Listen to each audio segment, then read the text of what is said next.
Oh, wait. Okay. This is Karen with newclevelandradio.net, and it is time for How to Super Age with Elise Marie Collins. And Elise, I'm going to be sending you something later today that somebody sent to me on Facebook. And I loved it because it basically talks about, as we age, okay? We can be whoever we want to be, and we can basically say whatever we want to say, um, with exceptions, I'm sure. But after I read it, I then when I just opened up your book, it like just there, and it was talking about foods that could just like make me feel better. And I'm thinking to myself, wow, it's like I can eat to make me feel better rather than starve to make me feel better. So thank you for your book. I appreciate it. You are so welcome. And we're going to hear more, maybe a little bit about food, but a lot of things because our guest today, as you know, has an amazing, vast knowledge of everything healing and she's not just a woo-woo person. She's somebody who's kicking over tables. She is powerful woman. I know you see her if you're watching this on YouTube. If you can't see her, you will hear from her in a moment. I'm going to introduce her. Sahara Leigh is an alchemist of the soul. She teaches folks how to use the everyday and mundane aspects of their lives and themselves to create the most magical lives possible.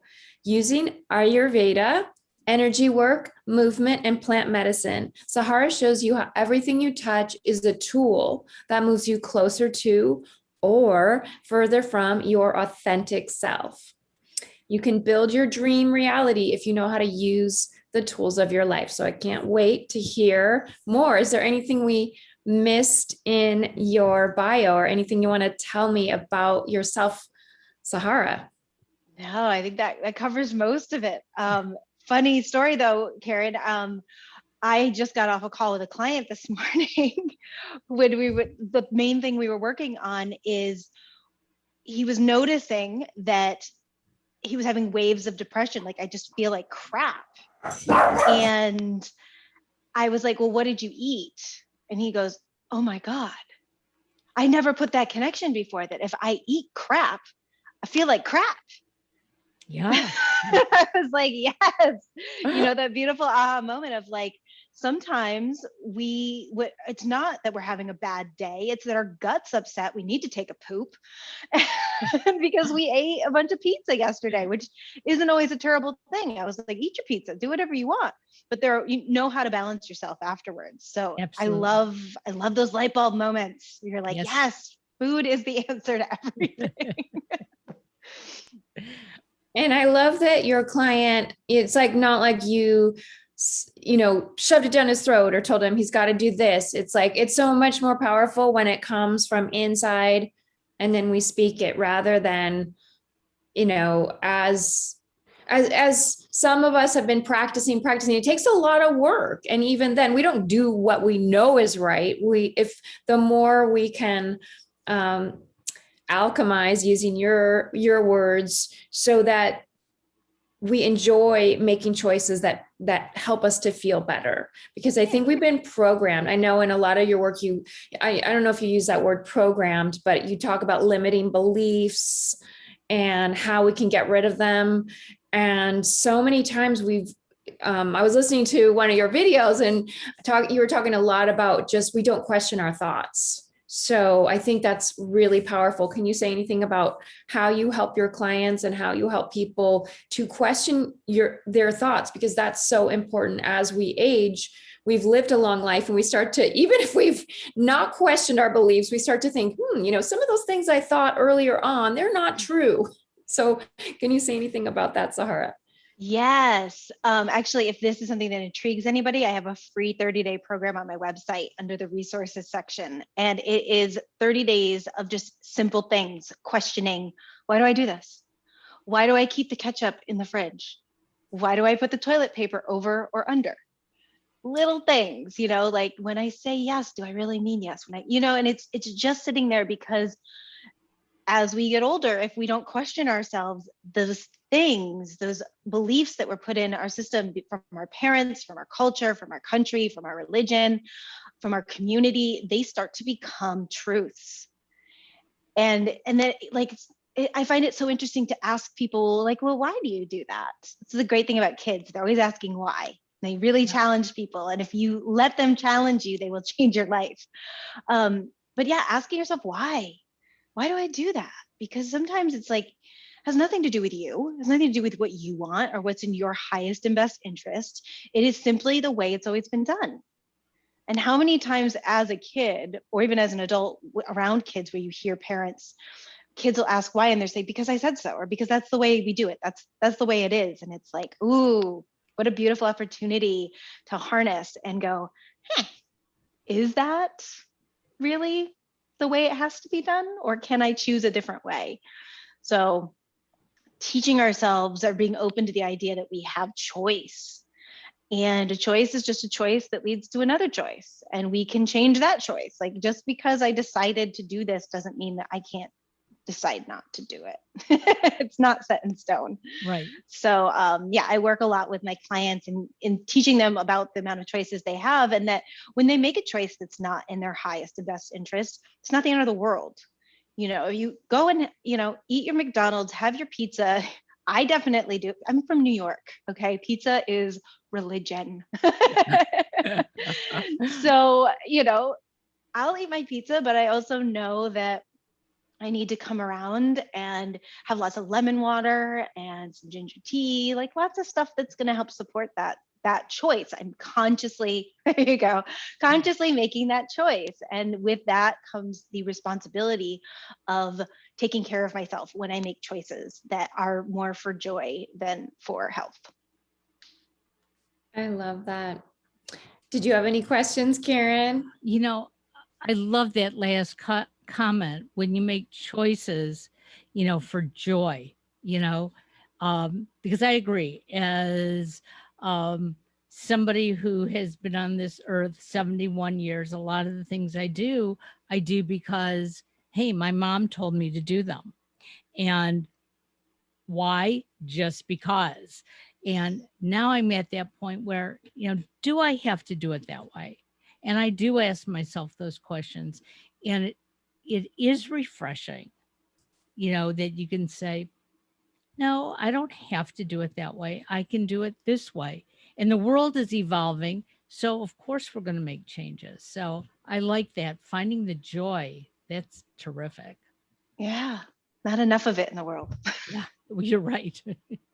And being conscious as well, because like you said, Sahara, so many things we do, we don't question. And that 30-day program sounds amazing and very down to earth. It's not like you're saying, well, this is what the ancient something said. And that's probably in there, knowing you, because you've studied so many things, but it's from, like in your bio, it's mundane daily life. That's where the rubber hits the road. And I'd love to hear, because I know that we both share a love of Ayurveda, which is, you can tell us what it is, because I'd love to hear your down to earth, but kicking over tables definition of Ayurveda. And then our listeners can know a little bit more about what Ayurveda is. I kind of redefined it when I wrote my book a few years ago. I realized that it's just common sense consciousness. It is understanding who you are and who people around you are, what the table is, what the food is, and how it relates to you. So Ayurveda comes from the same place as Chinese medicine, so 5-element theory, and this idea that we are each our own unique little snowflake equation of elements. So we each have a certain amount of air, each have a certain amount of ether, water, fire, earth. And that makes us really unique, which is why diets don't work for everybody, because we're so unique. And essentially, if we're high in one element and low in another, if we continue to eat things and make choices that are high in that that element that we're high in and low in our other element, it's essentially going to augment those, and it's going to pull us out of balance. So the idea is like, okay, if I'm high in fire, then I know that I need to manage my fire by having cooling things in my life.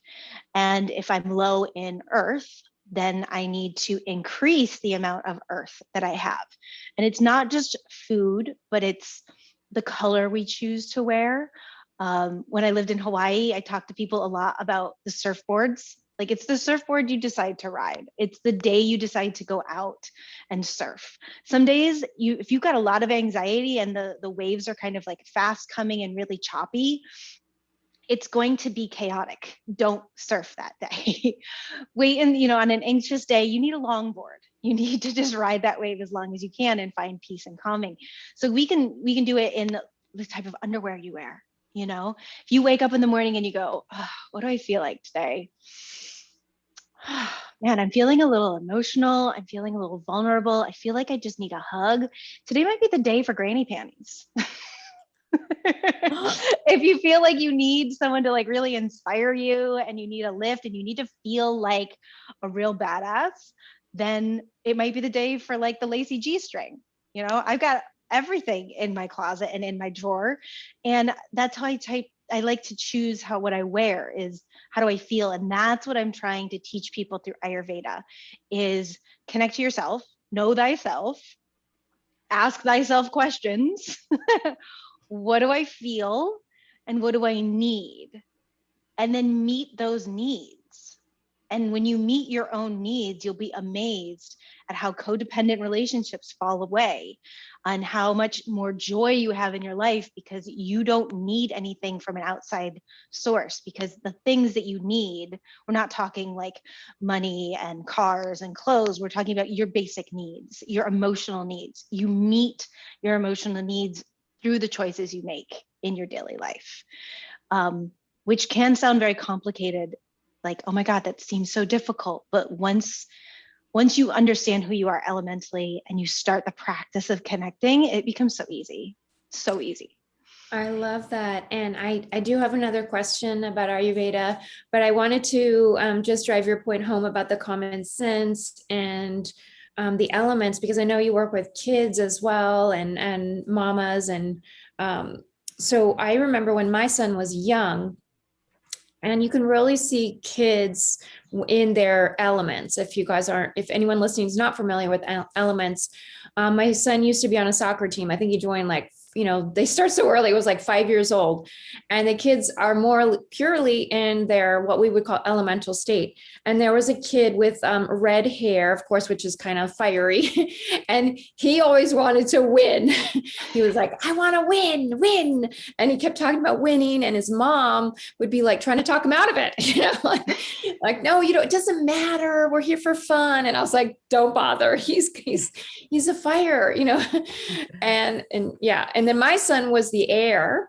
And so him and his friend, who was also very airy, they're both musicians now, and they're 22, but they would sit there and they were in the back and they were literally looking at the clouds. They were digging holes in the field. They could care less about the game. They were completely detached.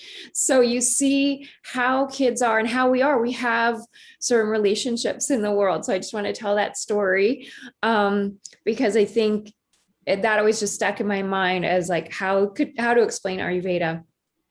I wanted to ask you about traveling, because I know you've done a lot of traveling. And one of the things I noticed that you talk about is how when we travel, and I know we may not be traveling a lot because we're coming out of COVID, if you're listening to this anytime in the future, but I think even traveling outside of our house, going and meeting with people. So this could also apply to just going, to a mixer, going to where we don't know people. What have you learned about that? Because that sounded really juicy and interesting about how to kind of keep yourself, or what do you want to say about that? I'd love to hear your take on that. I'm always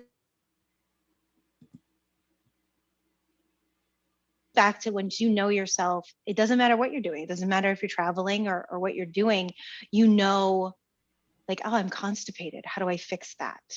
how do I make myself feel better? How do I meet my own needs? My digestion's a little too quick right now. So what do I need to shift in that? Simple things. Once you understand yourself, it's like, I am very much air and fire. So when you're traveling, you're up in the air, you're go, go, go. So I need really grounding exercises. So when I get where I'm going, legs up the wall, simple. You can do it anywhere. I do it in the airplane. Just moving my body, making sure that I know how to move my body and when to move my body. And I think that COVID is a great example. We weren't traveling, but we had a lot of anxiety and a lot of fear. And each country around the world, like I spent most of COVID in Sweden, which was a very different experience than in the United States. And so for me, traveling home this past January was a culture shock. And it really threw me off for a while. And I had to deal with the kind of a group consciousness of the people around me and the country around me and the media around me. So I had to do more grounding exercises, and you can feel that tangibly in everything that you look back on over the last year, that static, that vata air vibrating, just,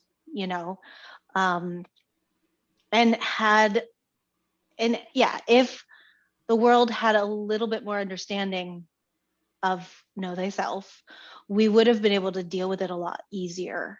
TV in general, computers, screens of any sort are going to bring your energy up into that more vata air and ether space. So turning that stuff off, getting out into nature, like all the things that COVID was offering us to do, and some of us chose to do it and some of us didn't. You can see that, like, where did somebody go in it? Did they reconnect to self, get a good healthcare program going on, eat better food, watch less TV, get out in nature, or did they overly consume media, just eating crap mindlessly because they were attached into, I have to know what's going on every second. You can see a really big shift in that. So with traveling, especially now when everyone's getting nervous, because I just traveled 2 weeks ago. I went to the Bahamas for work and then came back last week. Man, it's like Christmas. Like if you've ever traveled at Christmas, that's what it's like right now. And it is just the vibration through the airport. It's chaotic. It's electric. Kids running everywhere. Parents not necessarily managing them because they've got so much on their plate. With everybody's got to have their tests. So it's different times of year travel. You're going to notice that around the holidays, a little more chaos. Obviously, right now it's chaos. Everyone's so excited to get out. They're like, So it's important to be able to reel it in those moments and recognize when you are getting in that state, when your heart's beating fast, you're not breathing, you're not paying attention to your eating or your drinking habits. Okay, stop, pause, reel it in. You make sure I'm getting my 3 liters of water in every day, just to start there. If that's all you can do when you're traveling, is make sure you drink enough water. Wow. Yeah. Those are great tips. And I did travel to Los Angeles, but I think I just did it right when things were opening up and it wasn't as crazy. So beware. I've heard that too. I've seen some posts and things on social media. I want to get to your book because you have an interesting book that's out. And I would love to hear just a tiny snippet of what was it like, what brought you to Sweden, and what was it like there just energetically, and anything interesting. We don't have to go too far off, but what healing work you did, anything different in how people live, maybe even just beyond the pandemic too. So Sweden's a country I've been going to for 21 years now. And I just recently like re-looked over my diary from that time. I opened up my Pandora's box of stuff from that I put in there literally the first time I went to Sweden, came back, put everything in there, and then like didn't look at it for 20 years. Had time this winter, went back and looked, and it was a lot of like, oh, it feels like home. It feels very similar. And I just found myself over these 21 years going back, always landing back there. And people always say to me, you know, this is the place where you seem most happy, the most at ease. And I do think that that's quite true. I hate the weather, honestly. I like would live in Hawaii forever if it wasn't so expensive to get on and off the island for work. Yeah, but it's a place where I really connect to the land. And I trust that even though it may not be ideal for my constitution, that it is ideal for my spirituality and my connection to earth. So yeah, I really connect to the land there. It's beautiful. And I don't know, it's something magical about it. Maybe it's like the way they talk about fairies and gnomes. And yeah, it's a very magical way that they discuss nature there, and that the way they discuss nature with kids and can be considered creepy.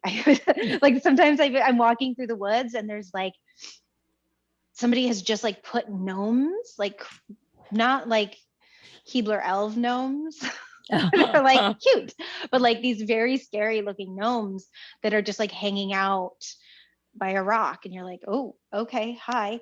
But when you understand the culture, you're like, okay, I get it a little bit more. There's this whole magic thing that's discussed. So that's pretty cool.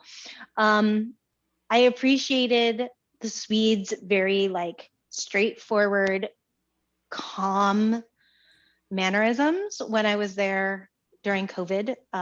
Obviously, Sweden was like the one country that didn't shut anything down really in the world. Schools were open, most businesses were open. I think we did get down to like you couldn't have more than 10 people or something like that at a gathering. So obviously things like churches, that wasn't going on.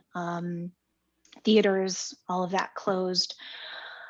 But I found that because there wasn't as much of the media frenzy and we have to lock down and rah, rah, rah, rah, people were pretty chill. And they also have a beautiful built-in social system. So most people were very protected as far as their means of making money. You know, like my partner, he worked in theater and they just shifted things. So like you work for the theater, so you're a city worker, so we're gonna put you over here. So they were like helping deliver medical supplies. And you know, in social systems like that, if you were to get laid off due to COVID, due to anything, you get 80% of your salary for a year. So people are real chill because there wasn't, you know, me on the other hand, I was locked into the country. Like I couldn't leave and be able to come back. So I had to stay put. Obviously there was no place for me to go to work. I wasn't legally allowed to work in the country. So I had to rebrand my business like 2 or 3 times, you know, but it was great. It was a good opportunity to learn. But it was also this amazing, like, polarized picture where he was like, yeah, I'm just getting moved to a different position essentially. And I was like, I have $100 in the bank. Yeah. You have to buy food for the rest of the time I'm here. So very, very different experiences of it, coming from an American perspective where we don't have the support to really broadly European perspective where you do have that support. So I think in general, Europeans were a little more calm than the US and a little more, they listened a little bit more because they had the safety and security to be able to listen instead of be like, if I don't go to work today, even though I feel sick, I will not be able to put food on the table. I will, you know, so that was different for sure. I think quality of life is higher. Wow. In my opinion. Yeah, I love Sweden. I think it's great. Yeah. I've never been there. I've never been there, but I'm Thinking about planning a trip now. Yeah. And the foraging, like foraging is such a huge thing there. I mean, the berry season is like off the chain. Everybody's out getting their strawberries and their lingonberries and their blueberries. And I've just never had strawberries that taste that good as the ones you just like, you're out for an evening stroll and you're just like, oh, strawberries. So there's so much foraging possible in the forest there and everybody's outside. So it's great. Wow, that alone sounds amazing. Have you ever seen the Spiderwick Chronicles or read the book? No. I would recommend it because it's got a lot of kind of interesting gnomes. That was popular when my son was growing up, and we saw the movie. We had all these books. You reminded me of some of those images when you were talking about the the scary. Yeah. It's a whole realm. I want to talk about your book. So, and maybe that's the switching gears, but there's a great picture. It's kind of a Buddha picture, but also the image reminds me. So her book is called The Conscious Alcoholic, a holistic approach to drinking, which is so innovative and unique. I have a copy of the book and I honestly don't know where it is because my mom grabbed it. I mean, we both were reading it, but she was like really into it because she likes her evening scotch. And so she was so excited to see your book, and she, I think, read it cover to cover. And I still don't know where it is. I'm like, where is that book? But tell us a little bit about what brought you to write the book. It actually was inspired by a girl that I met at Vipassana meditation. We were roommates, and you kind of connect real quick before you take that 10-day vow of silence. And she spent the 10 days like thinking about Ayurveda. And she worked in the liquor industry in Vegas. And she was like, can you do this with alcohol? And I was like, yeah, why not? Yeah, so she kind of inspired me to write the book. And the book wrote itself. It like came through me. It's the best way I can describe it, because what my brain thought I was writing was not is not in here at all. Yeah, as I was starting to just research alcohol, it started to become very evident to me, like the plants, as they do, start talking to you. And in the woo-woo world, yeah, so it was kind of like, oh well, man, the first one I was looking at was scotch. And I was like, man, this seems very earthy in the way it's made. And then, I went on to study vodka and gin, and it was like, oh, vodka is the base of everything. Like even bourbon and whiskey, scotch, all of that is essentially vodka to start. So that would be ether, it's the space, it's the container. And then, air or wind would be gin, because gin is just vodka with aromatics added into it. And then I was like whiskey, bourbon, all of scotch, all that was earth, because it is then put into these earthen barrels. There's peat added into things. So I was like, oh, that's really grounding and earthy. And I was having a hard time deciding, because to me, rum made out of sugar is obviously fire, but everybody talks about, I get so fiery when I'm on tequila, when I drink that tequila, I get so fiery. And I got myself lost in Vegas, in Red Rock area. I could see my car, but I couldn't get to it because there's cactus in the way. I was, I lost the path, and I was just like, there's just cactus everywhere. And you're like, ah. And I'm starting to panic a little bit, and I'm taking a deep breath. And I was just like, okay, creator, show me what I need to see. What do I need to learn right now to get out of here? Like, clearly you've put me in a pause. I'm paused. What do you got for me? And I opened my eyes, and this cactus just goes, we're tequila. Hello. We're emotions. We're water. We're succulents. And I thought, oh my God, yes, agave. It's a succulent. It holds water. Like, what do you do if you're like lost in the desert? You find a cactus, you cut it open to get water. It holds water. Now, what is water? Elementally, emotionally, it is emotions. So it is the full range of emotions. So it showed me that, yeah, the reason a lot of people say they have a lot of fire when they drink tequila is because whatever emotion you are not addressing will come out when you drink tequila. That's why some people get angry when they drink tequila. That's why some people get really happy. Some people get really loving. Some people get really spacey. It's like whatever emotion you're not dealing with. And I was just like, oh my God. So that's how I kind of figured out 5 spirits, 5 elements. Yes, okay, that's evidently what I'm writing about. And as I dove in, I went to different distilleries where they specialized in different alcohols, and I talked to them about the process so I could really understand how everything was made.